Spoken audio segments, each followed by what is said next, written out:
So I just turned 18 years old, and for all intensive purposes, I've got it all figured out. I'm a senior at Boone High School, and I come home from school one day and proclaim to my parents, I'm gonna join the National Guard. Well, in the commercials, they make it seem like some big patriotic moment that you have with your family. But since my dad was still in his uniform from work all day, it really wasn't that big of a moment. You see, my dad, for as long as I could remember, was a first sergeant of the Boone Aviation Facility. So really all we did was hop in his truck and head out to the aviation facility. He sat me down in front of his recruiter in his facility, and the recruiter said, so, First Sergeant's daughter, what can I do for you? No, he was great. He had my intentions in mind. And he said, what kind of career would you like? And I said, well, I write for the school newspaper, but I have 2 requirements before I join the military. 1, I do not want to be in aviation. I've been the first sergeant's daughter my whole life. I want to do something different and make my own way. And 2, I want to travel. I want to see the world. I want to go to big cities, like maybe even Des Moines. So Sergeant DeGroat, my recruiter, looks through his magic book back in the 90s. It was still in a book. And he said, oh, they've got a broadcast journalist slot. And guess what? It's in Des Moines.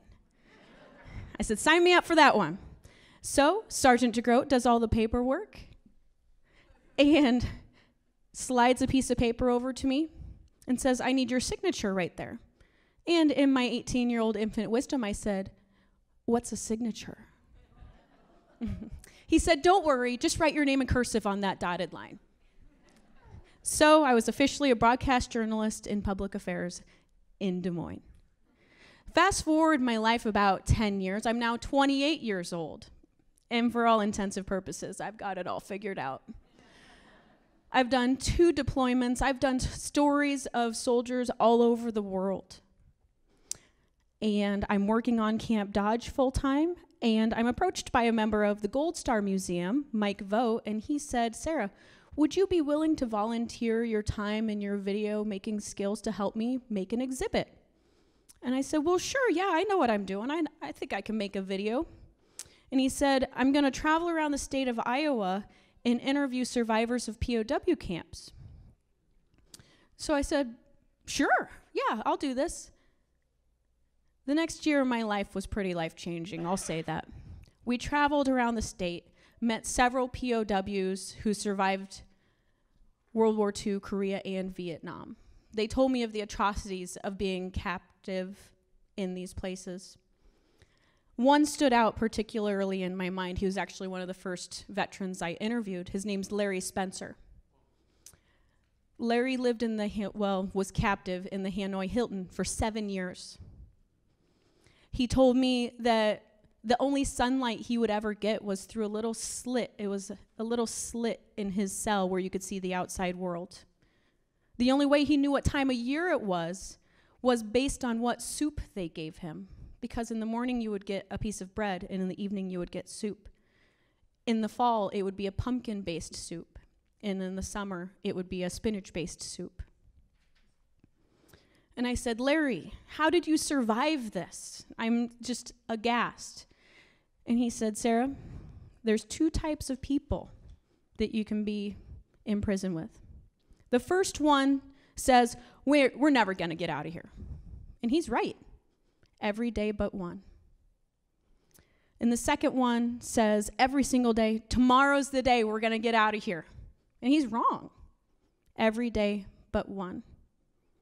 But who do you want to share your cell with? These words stuck with me for quite a while and helped me through parts of my life. So let's fast forward another 10 years, and I'm 38 years old. And guess what? I still got it all figured out.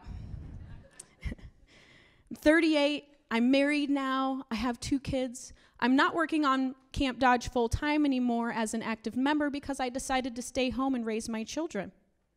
But the youngest one was about to start school, so I'm thinking, well, what am I going to do? Well, during this 10 years, I had continued to volunteer at the museum, interviewing veterans. I loved sharing their stories and telling them. And at this time in my life, inevitably you go to social functions, family functions, that kind of thing, and people say, so Sarah, what are you doing with your life? 20-year high school reunion, what are you doing with your life? And I always turn to, I spend time with veterans, and I just love it. And then I would tell them the stories. I would tell them, you think it's cold out right now, try being in Battle of the Bulge. I'd say, you think you got something to complain about? Let me tell you about Larry Spencer. And people would say, that is amazing. I want to hear those stories too. How do I see those stories? And I'd say, you can come with me up to the museum. I've got them all on a computer, but you'd have to look over my shoulder. And they'd say, that's a shame. Somebody should really do something about that. And I'd say, yeah, somebody should do something about that, as I'm looking over my shoulder waiting for somebody to do something about that. And it happened enough times where I'd say, oh, I have this amazing veteran I just interviewed. Let me tell you about them. And they would say, how do I watch it? And I would say, well, I don't have anything online. Awkward pause. Somebody should really do something about that. So I'm looking for a career after my youngest starts school, and I sit down with my husband one day, and he said, just do something that makes you happy.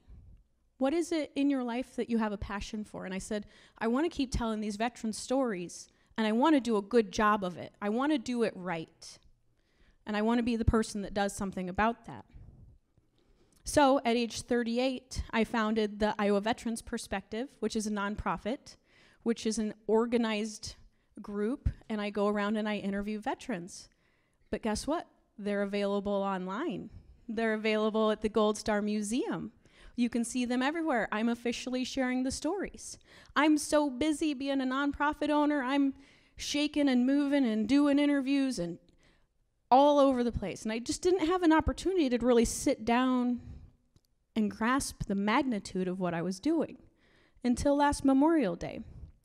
Cynthia Fodor from Channel 8 asked if she could do a story on me, and I said, I'll be out at the museum anyway, volunteering, so just come on down, we'll do a story, no problem. And she asked, oh, could I see your exhibit? So I take her in to the gallery at the museum. You walk over, and there's computer monitors, and you can touch a screen, and it'll play a veteran's video for you with headphones. But this day, being Memorial Day, the place was packed. There were lines of kids waiting to watch the videos. Little first graders were sharing the chairs and fighting with their brother and sister for the headphones so they could be the one that pushes the screen and watches the stories. Later that same day, a gentleman came up to me. I had interviewed his father, who's a 100-year-old World War II veteran. And he said, I was at the museum today and I saw a little kid watching my dad's video. And I realized in that moment that I had done it. I was sharing my stories, or the stories of the veterans, with the next generation so that their stories can live on forever. Thank you.